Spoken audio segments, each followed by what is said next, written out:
is up, guys? Welcome back to Cliffhanger Hockey, Ep.2. The Panthers had their first official regular season game tonight against the Blackhawks. So I want to take the opportunity to kind of go over the game, and let's just really get right into it. So Panthers, great opportunity playing against Spencer Knight, obviously the backup goalie. They did go ahead and raise the banner, which was really awesome. Great to see. I thought it was really interesting. I guess I just remembered that not only obviously Spencer Knight being a part of the team, traded, obviously, got to see the banner raised that he was a part of, but he technically wasn't a part of. But something that I actually totally forgot about, and I'm wondering if you realized it or thought about it as well, but the Panthers last season when they raised the banner played the Bruins. So that means that Brad Marchand was on the opposite end of last year's banner raising situation, which I thought was pretty interesting, right? All these different parallels that we've had over the last, 8 to 10 months or so.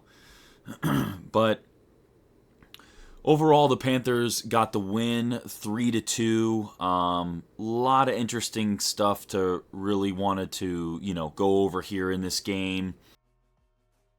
Obviously, just kind of starting out, right? Blackhawks take the lead, 1-0, pretty early, actually on a kind of a busted defensive play. If I remember correctly, it was Mikkola going after the puck around like center ice, missed the play, gave up a breakaway, and the Hawks were able to kind of put that one in the back of the net, which, that's the system that the Panthers play. That's a really typical, unfortunate, lack in their defense. When they do give up something, it's generally a breakaway, and obviously, Bob, a lot of times is coming off of either a really cold streak of not really seeing much, or, seeing little to few shots during any particular time span. So, obviously caught us kind of sleeping there. I thought the defense tonight, just to speak really quickly on that, played okay. Obviously they had their moments, but you could definitely see the rust overall in the defensive side of it. Then a couple minutes later, AJ Greer gets one in there to tie it up, which was really great to see. Obviously, you want that equalizer pretty quickly, right? Get the crowd back into it, etc. So I thought that was a really key pivotal moment in the game, right? Not letting the Blackhawks really kind of build confidence off that goal, right? They were already kind of flying around the first period. Obviously looking to bring some energy with the banner raising and, brand new season, want to get off to a good start. They're a fast young team. Got a great goalie behind them, obviously. Speaking of their goalie, I thought Spencer Knight played a hell of a game, man. I'll tell you what. Really like what I actually saw from the Blackhawks, and if Spencer Knight can play like this most games, I think the Hawks are definitely going to make a jump in points from year to year overall for sure. I can definitely see that team kind of going far. Bob played Bob, Bob good, Bob well, Bob the Builder, whatever you want to call him. I thought he played great. Didn't really give up anything too easy, anything kind of unexpected. I thought he was locked in, dialed in. I actually really thought, for those who were really paying attention, all of my true diehard hockey fans here, Bob looked really quick behind the net. Like, he looked like he was really jumping behind the net to not allow the puck go around the back of his net, and allow the Blackhawks to cycle the puck. I don't know if that was just him working on that, if that's just a jump because it's the first game and obviously, you don't have a lot of fatigue and wear and tear on your body yet, or if that was strictly by design. to kind of limit those wraparounds and allow the Hawks to get kind of set up behind the net. But I really did notice that. I wrote that down as I was watching the game. Like I said, how quick he kind of jumped out behind the net. But overall, I thought it was a really good game from Bob. Did what he had to do. I've always said that if Bob lets anything 2 or less goals, we have a really, really good chance of winning the game, and obviously that was a product there. What did we kind of see overall? We'll start with Petrie or Petrie, the defenseman who we acquired this year from the Detroit Red Wings. What I will definitely say is you could definitely tell he is not acclimated yet, of course, with the system, right? Obviously, I know these training camps, preseasons aren't that long, but you could definitely see it. A lot of bad passes. I saw him jump up into the play at the wrong times. Really kind of took a bad opportunity to do so.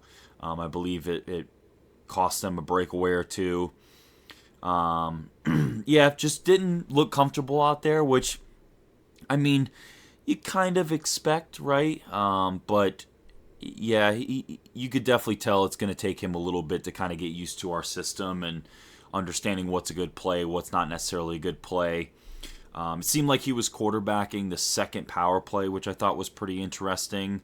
I know Nate Schmidt last year had a hand in that, so there must be kind of something to that when they're scouting for that sixth defenseman or that pairing with Kulikov. Must be someone they're looking for to kind of run that power play number 2, especially with Aaron Ekblad and Seth Jones on the first power play together. But yeah, you could definitely tell that Petrie is definitely still learning the system, definitely still understanding when he can, insert his offense into the game. So really curious to see how that goes from there. I thought Marchand's hands were, on point already, man. He was, just toe dragging, whipping it up, great hands, great just skating. He looked like he was ready to go off the rip this season. Obviously, as we know, a very veteran guy. But I thought his hands looked phenomenal. Really good edge work, really kind of stopping on a dime. Using his body around the boards. Little nice, quick, soft passes, right? Trying to get some cycles going. But I thought his hands were just really on point. Had a couple opportunities there that unfortunately didn't go in.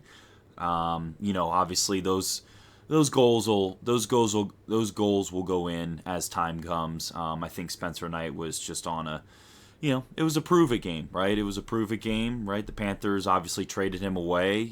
Some thought he was the next goalie to step in after Bob, and now he's the starter in Chicago, and he's down here playing the first game, so something to prove. So those goals will go in. I'm not too worried about it, but Marchand really looked really solid. And also too, to speak on more on Marchand, I thought his pairing with Bennett looked really, really solid as well too, right? Obviously taking him off of the Lundell and Luosterainen line and putting him with Verhaeghe and Bennett. I thought there was chemistry there. Obviously they played together in the Four Nations in Team Canada with Bennett.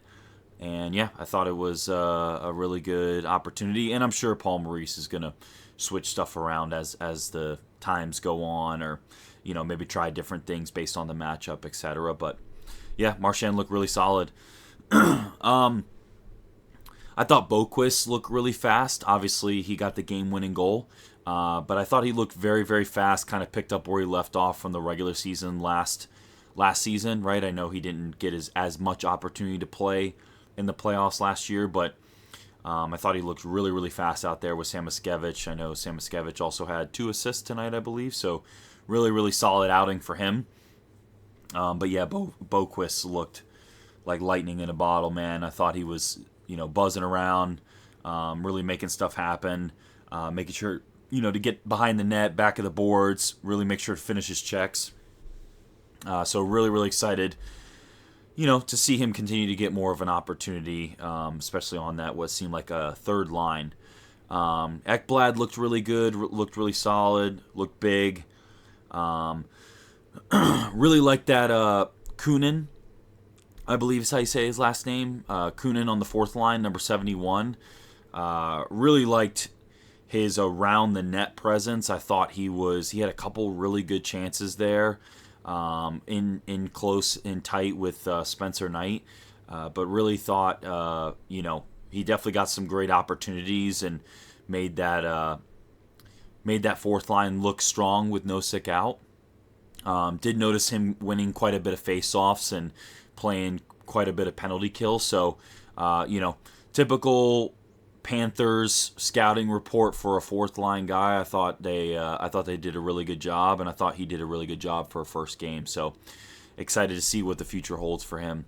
I thought the defense really jumped up a little too much. I thought they were trying to really kind of push the pace, or maybe not push the pace, but push the puck up a little too much.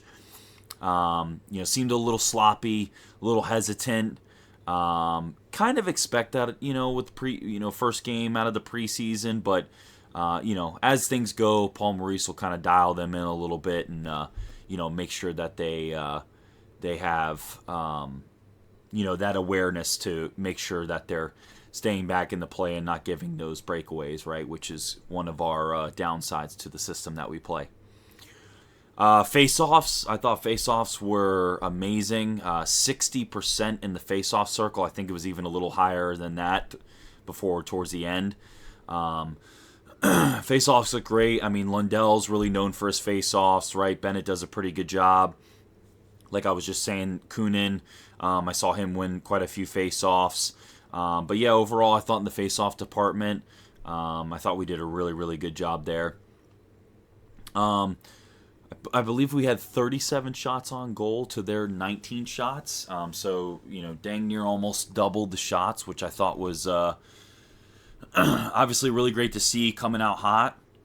Of course, that's the style of offense that we play, is a really strong defense. And, I didn't really see as much control in the zone as, of course, we've seen in the past. Once again, part of that, definitely the preseason, first game of the year. But you can definitely tell for sure you're missing that Barkov, right, that has really, really good behind the net board play, quick hands, right, soft touch, can kind of keep it in the zone. So I was actually a little surprised to see as many shots on goal separation from the Hawks, but overall, I thought we did a really good job when we were in the zone, right? We kind of capitalized, made the most of it, picked up quite a few rebounds, etc. So really excited to see that there. One thing I wrote down that was super, super interesting that honestly I didn't even realize until I looked it up, but after the first period, the Hawks did not have a single penalty. So got to give kudos to them on that. Really kind of surprised by that when I looked that up, but yeah, no penalties for the Hawks. So good for them. They didn't really, screw themselves by taking penalties in the second and third period, and I thought that was kind of one of the reasons why the game stayed pretty close. So, good for them.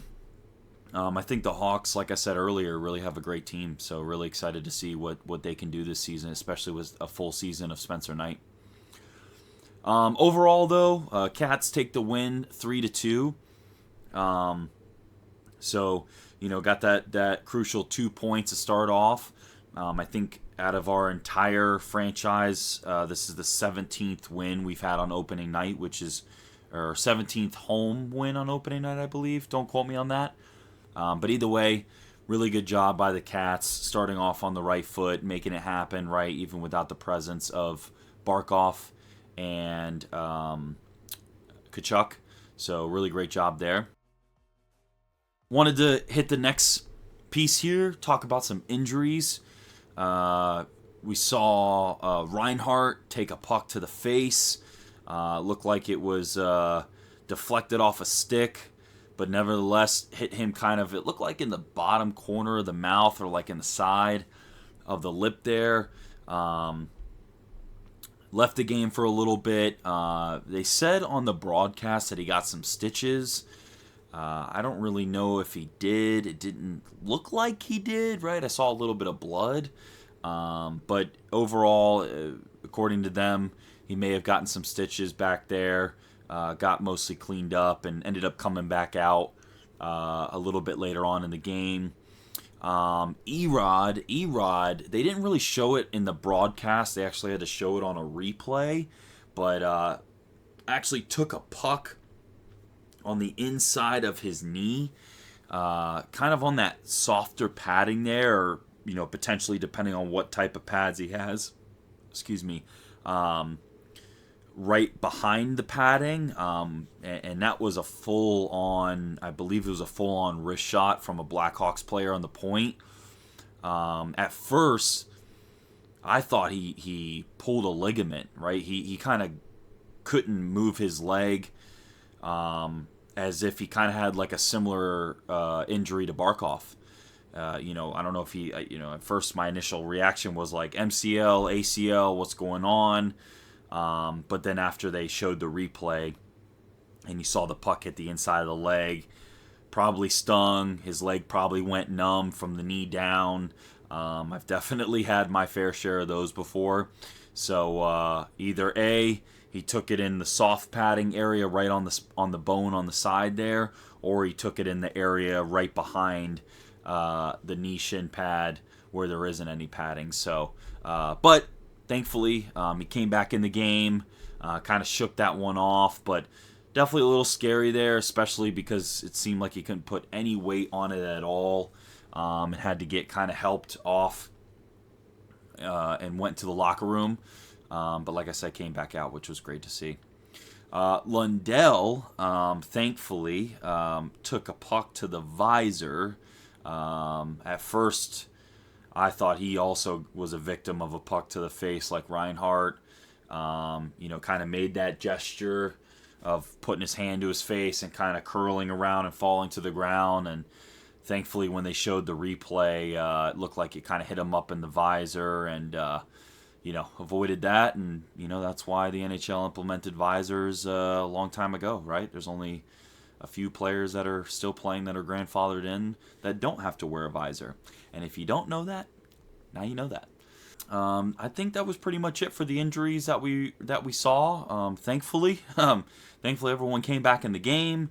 Thankfully, no one seemed to be seriously hurt, which is good to see.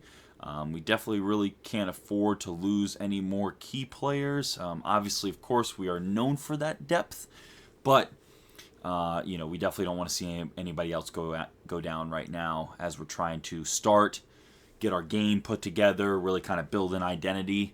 The last thing we need is someone else to go down now at this moment. So moving on to our next thing, right? Wanted to talk about my bets that I gave you guys. For anybody who watched last episode, I gave a couple bets out there. First and foremost, the main one, which was Panthers winning, which in fact they did. That bet obviously hit. So anybody who placed that bet, which I'm sure plenty of you did because the Panthers were heavily favored, great dub there. The other two bets I talked about, which was one was Samoskevich over 1.5 shots. Crazy enough, he didn't have a single shot on goal, which is just wild to me, but had 2 assists, right? So just go figure. But love what I'm seeing out of Samoskevich. Great guy. He's definitely going to have those games where, he's going to get 4 or 5 shots on goal a game, but really thought he was going to come out kind of hot there with the shooting. Actually, I think he had an opportunity towards the beginning of the game, but held it on his stick too long as he was entering the zone and allowed the defenseman to kind of put his stick out there, and once he shot it, deflected off the stick, went out. So from there, it was pretty much just assists. So unfortunate there, we didn't hit on that one. The other unfortunate one was Seth Jones over 1.5 shots. which was super, super close, man. Seth Jones had a shot early in the game that I thought was on goal, but I believe it was Reinhart that was in front of the net. I think he might have gotten a piece of it, I'm assuming. And then, had another shot. Technically got his first shot on goal later in the game, and just never really had anything after that. So unfortunately, we missed on that one. I was really hopeful on those two. But hey, Panthers got the dub, so that's one of the most important things. So we'll get it on the next game. Just wanted to kind of finish up. What do we got? Next game is Thursday night against Philly at home, right? We got 2 more home games before we go on the road. So next game, Thursday, Philly at home. Really excited for that one. You got Owen Tippett. You got new head coach. So really excited for that game, and I think it'll be a close one. Really curious to see who starts in net, whether it's Bob or our backup, Tarasov. So yeah, but that's gonna pretty much do it. Really appreciate anybody who has stuck around this long. Before I do go, just wanted to kind of quickly talk about Cliffhanger Hockey. Right, first and foremost, we are on Instagram, Cliffhanger Hockey. YouTube, Cliffhanger Hockey, and you can get this audio recording on Apple Podcast, Cliffhanger Hockey as well too, right? We are a Panthers dedicated podcast here, and like I said in the first episode, if you didn't watch that episode, right, I grew up playing hockey. I'm very fortunate enough to start playing hockey again, nowhere near the pro level, right? I just play on a basic beer league team, but my purpose in making this podcast is to obviously bring more fandom to the Florida Panthers and anybody who cares about the Florida Panthers, but most importantly as well to hopefully bring more of from a player's eyes perspective, right? Talk a little bit deeper about the game. And also too, right, for the average fan who maybe is already a Panthers fan, that is interested in understanding more about the game or learning a little bit deeper about play styles and different things like that, right? That's what I really hope to accomplish with this podcast. And like I said, just continue to bring more media around the Panthers and the game of hockey, which I love quite a bit. So, but for any of my YouTubers on here, make sure to subscribe if you can. Hit that like button. Drop a comment down below. Let me know what you thought of this game, right? Ups, downs, highs, lows. Let me know what you think about next game coming up, right? Against the Philadelphia Flyers. Make sure to check us out, like I said, on Apple Podcasts. Leave a 5-star review on that as well.